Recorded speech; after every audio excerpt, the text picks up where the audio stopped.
In the heart of Chicago's South Side, there's a building most people avoid, not because of crime or drugs, but because of what happened one rainy November night in 2007.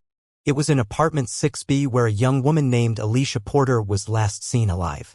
The story was strange from the beginning, but what the police found inside that apartment still haunts them, and no one, not even the closest friends or family, can explain how she disappeared without a trace. Alicia was 29. Quiet.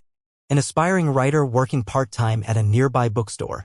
She had moved into the old Jefferson Heights apartments just 2 months before the incident. The building had seen better days, flickering hallway lights, peeling wallpaper, weird drafts, but it was cheap, and Alicia liked the solitude. She was private but friendly. She chatted occasionally with the elderly woman across the hall and was always seen wearing headphones, carrying notebooks full of scribbles. On the night of November 14th, Alicia called 911. Her voice was frantic. She said someone was in her apartment. She whispered, "I locked the door. But it's still here. I can hear it breathing." Then, silence. Officers arrived in under 5 minutes. The hallway was empty, quiet. No signs of forced entry. But what they found inside was wrong. The door was locked from the inside. Furniture was overturned. One of Alicia's notebooks was torn to shreds. A kettle on the stove was still warm, and her phone was lying on the floor with the call still active.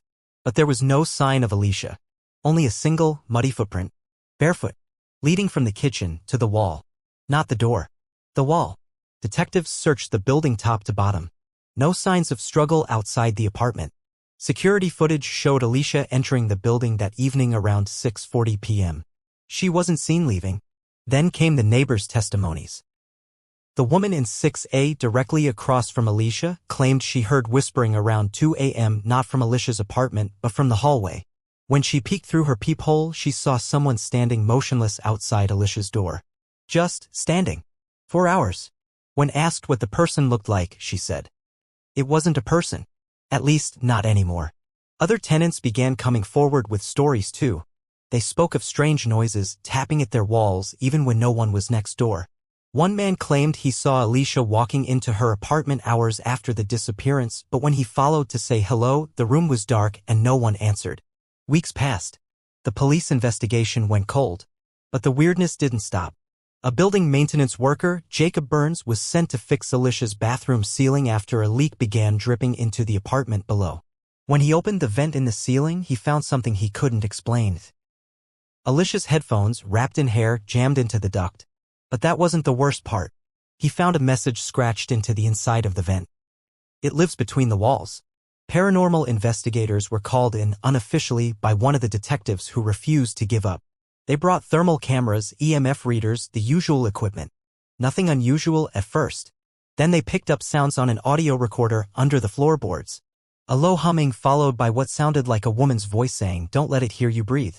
None of this was admissible, of course. No leads, no physical evidence.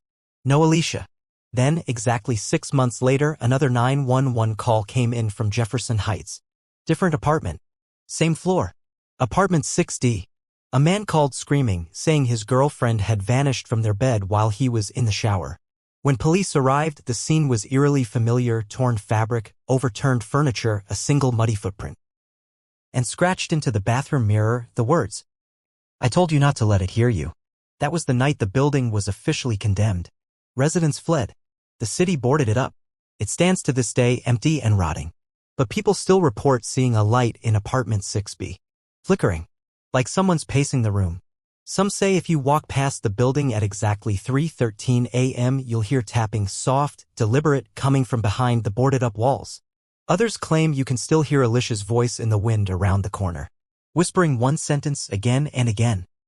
"It's watching me from the inside." And here's the thing that chills investigators the most. Months after the case was closed, a detective going through Alicia's recovered notebooks found something, a short story, unfinished. A horror piece she had started weeks before she vanished. The story was titled, "The Thing in Apartment 6B." In it, a woman discovers something is living in her walls. Something that whispers through vents and steals thoughts while she sleeps. The last line she wrote before the story cut off, "It waits until you're alone. Then it climbs out of the walls." To this day, no body has been found. No suspect. No clear evidence. Only a story that somehow predicted her own disappearance, and a building no one dares enter. Subscribe to the channel for more interesting content.